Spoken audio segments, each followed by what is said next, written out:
Hello viewers and learners. In the series of international relations theory, today I am going to discuss with you feminist theory in international relations.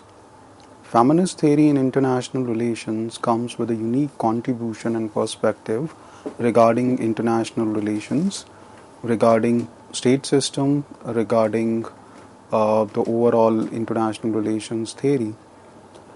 I am beginning with this topic with a quote by Simone de Beauvoir. She said, "It is not in giving life, but in risking life that man is raised above the animal. That is why superiority has been accorded in humanity not to the sex that bring forth, but to that which kills." So it shows the very character of both male and females. So those who gave birth, they should be given more importance rather than those who kept on, say, planning how to kill or how to dominate or how to control. In the introductory part of this feminist theory of international relations, there are certain important things that you should take a note of. The first thing is that feminist approaches in international relations, they begin in the 1980s. They have used gender as a major category of analysis. In a way, we can even say that they have developed numerous gender categories and their relationships. Now, when we talk about these gendered categories, what they have done is that they have divided international relations and the main actors of international relations in a gendered, they have put them in some gendered categories. And they have also given importance to gender perspective in international relations, or how diplomacy, relations between states, right, how they have been played out and how gender played an important role in that. Knowledge, according to feminist scholars, knowledge is shaped by culture, history and context. It is a very important point because we believe that knowledge is something which is objective in nature. But in reality, feminist scholars argue that knowledge in any field, it is shaped by culture. So cultural factors, they do have an impact on the knowledge. If we talk about international relations, whatever knowledge that has been created in international relations or international relations theory, it does have an impact of the culture. It also does have an impact of the history and particularly the context in which things have been explained. So knowledge is not something that you can see separately. Rather, knowledge is very, or you can say knowledge is a product of culture, history and context. Feminist scholars, they signify relationships of power not only in the home but also in the world of foreign policy and international relations.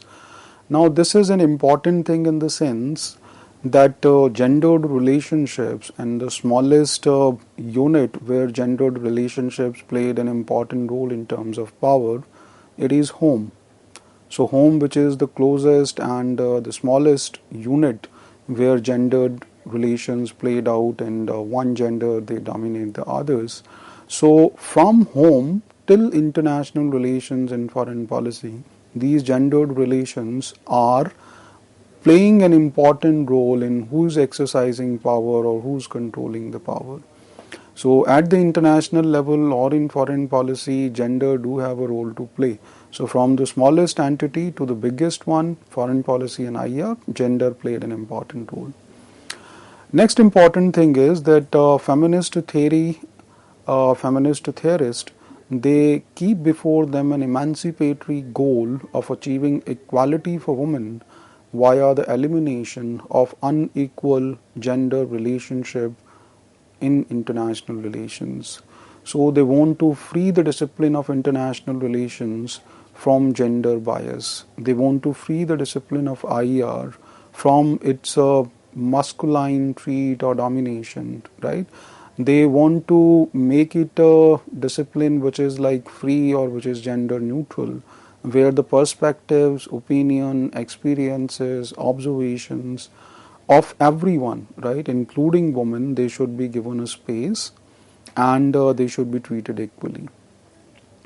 Feminist scholars tend to be more associated with liberal, post-colonial, constructivist, critical theorist, postmodern and other understandings than with realism, English school, economic structuralism or other approaches of international relations. So feminism is closer to certain disciplines within international relations or certain approaches within international relations like liberal approach, like the post-colonial approach or the constructivist approach or critical theory, postmodernism, etc. rather than realism, English school or economic structuralism, because international relations as a discipline is dominated by realism. So most of the perceptions regarding international relations, most of the theories regarding international relations, most of the realities that has been explained about international relations, they are given by realist scholars or they are based on realist assumptions. Joshua Goldstein, in his important book War and Gender in 2001, argued that despite political, economic and cultural differences, gender roles in war are consistent across all known human societies. So this finding is quite interesting in the sense that generally when we study wars, then in different kind of wars, different kind of factors played important roles, right? So there can be political factors, there can be economic factors, there can be military reasons, or there can be some cultural differences, etc., that may provoke war or played an important role of war. But in reality, the similarities, like it depends on case to case basis. So not in case of all the bases, you will not in case of all the wars, you will find those similarities. But Joshua Goldstein has find out that gender roles, they are like similar in different kind of political, economic, and despite having political, economic and cultural differences, gender roles, they play an important role in most of the human societies and wars. Women in international relations, how they have been depicted. So feminist scholars, they primarily focus on this particular thing, that how woman or how woman perspective is there in international relations, whether it is there or not, or whether it is neglected. So international relations or international politics, it has been argued that it's a men's world. It's a world of power and conflict in which warfare is a privileged activity. So when you look at international politics, you get the impression that it is a field which is dominated by the men. There are various reasons for that, because around the world when you see men as the head of the state, or the ones who are heading or taking care of their foreign policies, etc., right? Or men who are serving as the heads of various international organizations, then you get this impression that international politics or international relations as a field is primarily dominated by men. Apart from that, the generalized understanding of international politics is that it is a field where power politics is being played out. So whosoever is powerful or whosoever is, say, interested in that power politics, that competition for power, only they have a space or they can get representation in international politics. And in order to acquire, get more and more power, if you have to indulge in conflicts or if you have to wage wars, all these things are justified. So most of the time, international relation theorists, they kept on focusing on questions of war and peace, or say questions relating to power, warfare, etc. Warfare, as it has been said, is a privileged activity in international relations, and since women are not participative in these warring activities, they have been largely neglected. Another important thing is that traditionally, diplomacy, military service, and the science of international politics have been largely main domains. Now, this is again a very practical and interesting perspective.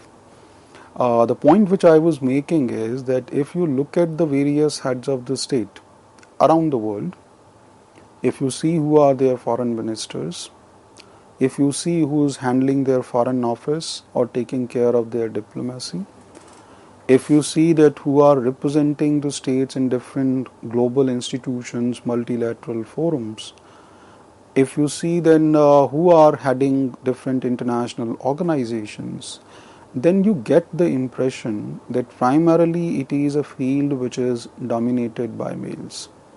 So the kind of services or the kind of positions which are there in international politics, when everywhere you find that males are serving, then you get this impression that this particular field is dominated by males alone, right?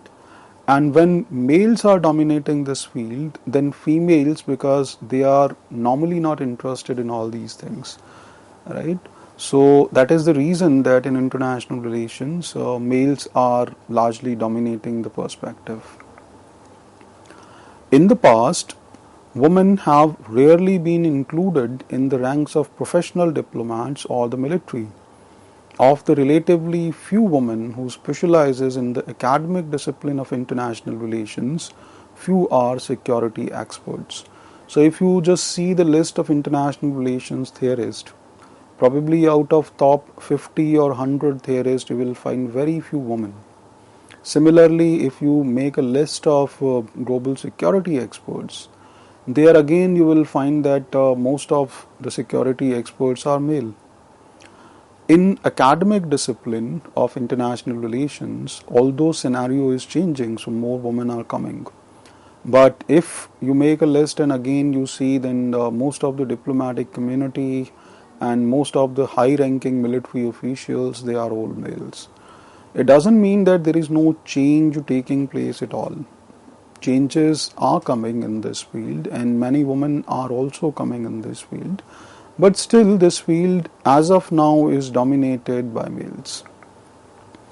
In the United States, where women are entering the military and foreign service in greater numbers than ever before, they are rarely to be found in positions of military leadership or at the top of the foreign policy establishment. So even like the feminist scholars, they argued that even if women are represented, right, in military services or in foreign services, even if their number is increasing, which is an encouraging trend, even then rarely they were given positions of leadership.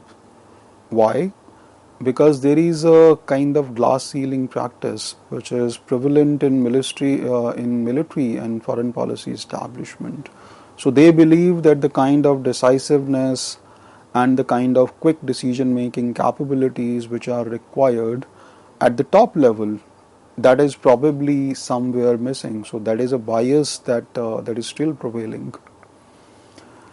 One notable exception in case of America was Jeane Kirkpatrick, who was US ambassador to the United Nations in the early 1980s. So this was probably one of the few examples in the initial phase when women get an important position in United States of America, when for the first time US ambassador, a female was appointed US ambassador to United Nations.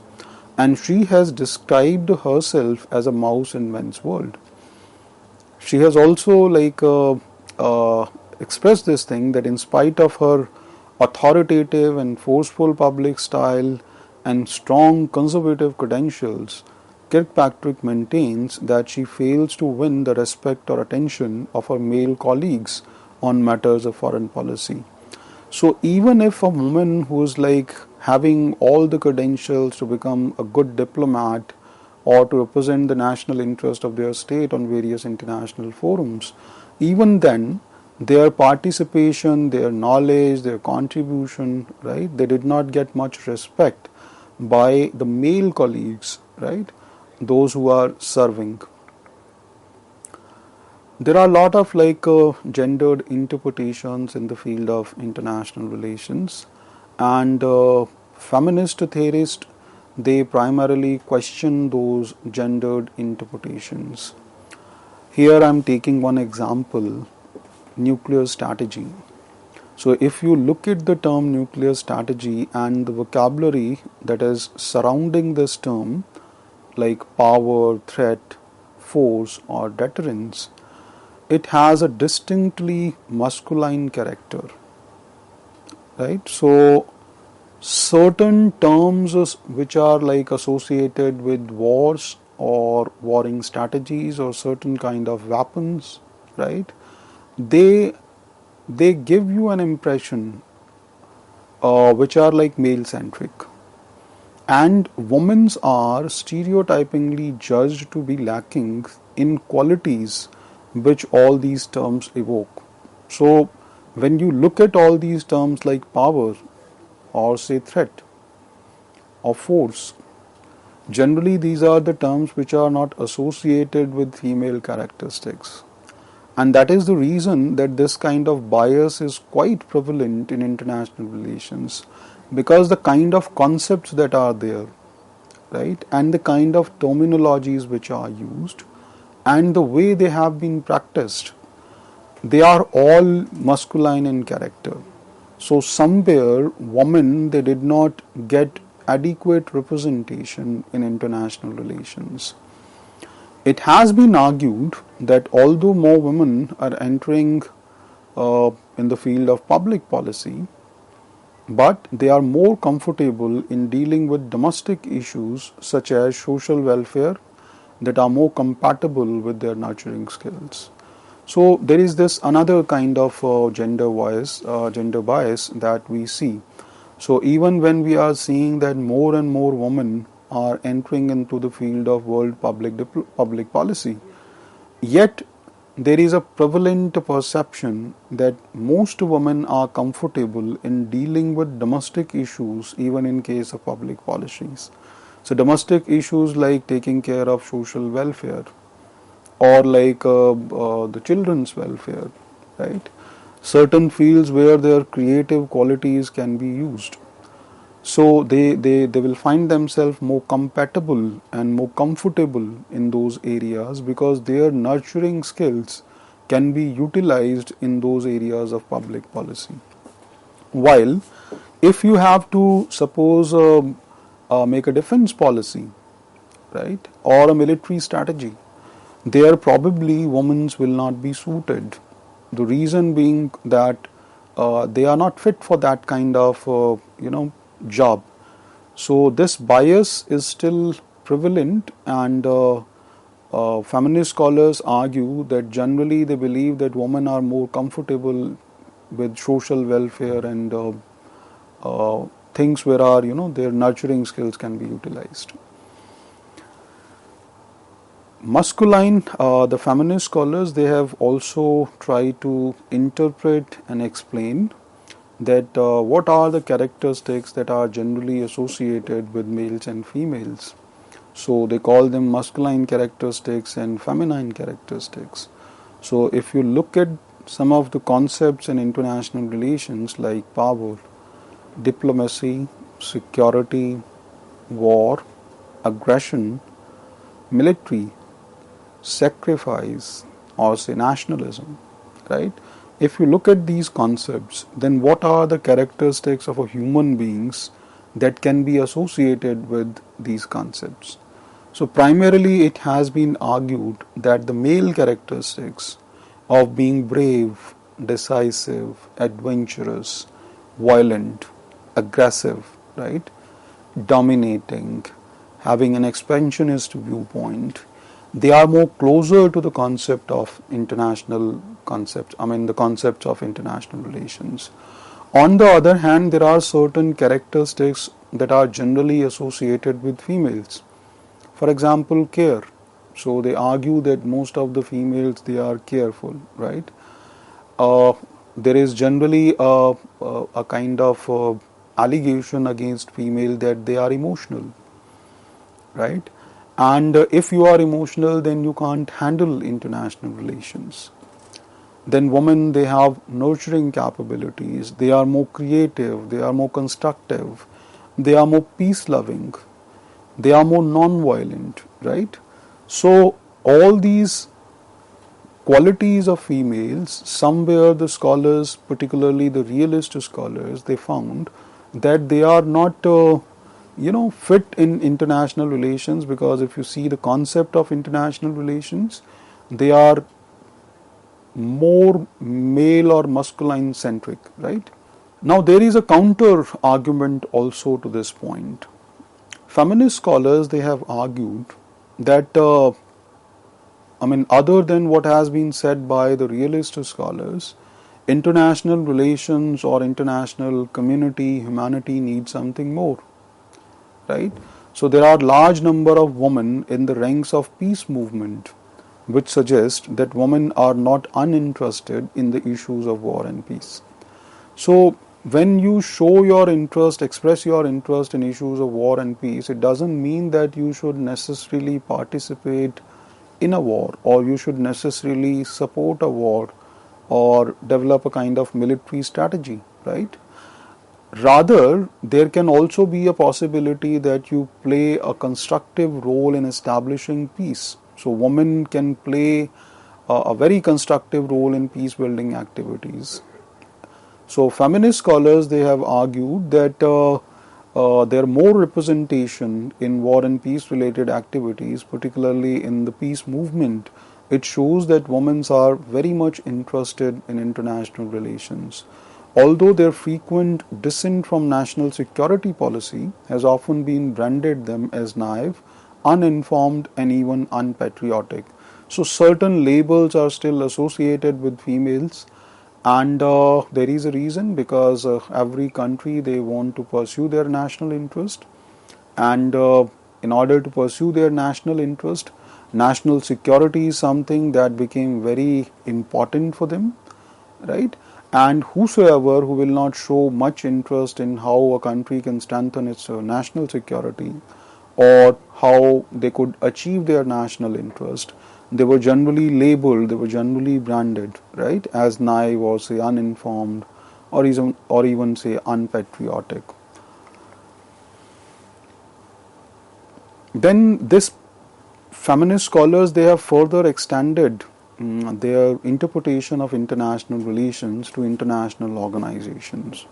So they have also studied the condition or the representation of women in international organization. Sandra Whitworth, she has been associated with this representation of women in international organization, and a recurring theme of her work is how international organizations are part of complex political social processes that aid in the construction of assumptions about the proper role of women and men in the workforce.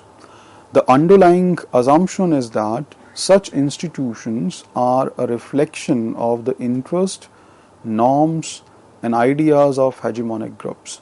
So Sandra Whitworth, she has studied how many women are actually represented in international organizations, how many women are heading those organizations, how many women are serving these organizations as representative of their respective states. She has written an important book, In Men, Militarism and UN Peacekeeping. So the title of the book is Man, Militarism and UN Peacekeeping, a Gendered Analysis. It was written in 2008. In this book, Sandra brings gendered understanding of national participation in international organizations. So how countries are represented, by whom they are represented. So largely you will find that it is the males who are representing a state at various national, international forums, multilateral organizations, etc. So women rarely get a chance to represent their states. One important contribution in the field of feminist IR theory is of Cynthia Enloe. She has written an important book, Bananas, Beaches and Bases, Making Feminist Sense of International Politics. It was written in 1990. She argued that we should start with, where are the women in world politics? So first you should start questioning, where are women in world politics? She further argued that women's exclusion from world politics was presumed as a natural consequence of their biological or natural roles. It means that women are largely suitable for serving as cheap labor or as prostitutes around the military bases or as the wives of diplomats. It means that they have some ceremonial functions or secondary functions. They have some serving duties, right? Rather than leading from the front. She has demonstrated and highlighted the critical role of women in the functioning of international economic and political systems. She has also created and explained the distinction between women's and men's work that has been largely divided and portrayed and also practiced. She has also highlighted militarization or militaristic ideas and how those militaristic ideas influence the lives and choices of both men and women. So generally when we talk about militarization, it means that military is gradually occupying, controlling all the resources, and people, they have been largely left to serve the interest of military, right? So in whatever ways it is possible, in case of males they may fight along with them, in case of females they have some allied functions or supportive functions. We'll continue with feminist IR theory in the second lecture. Thank you.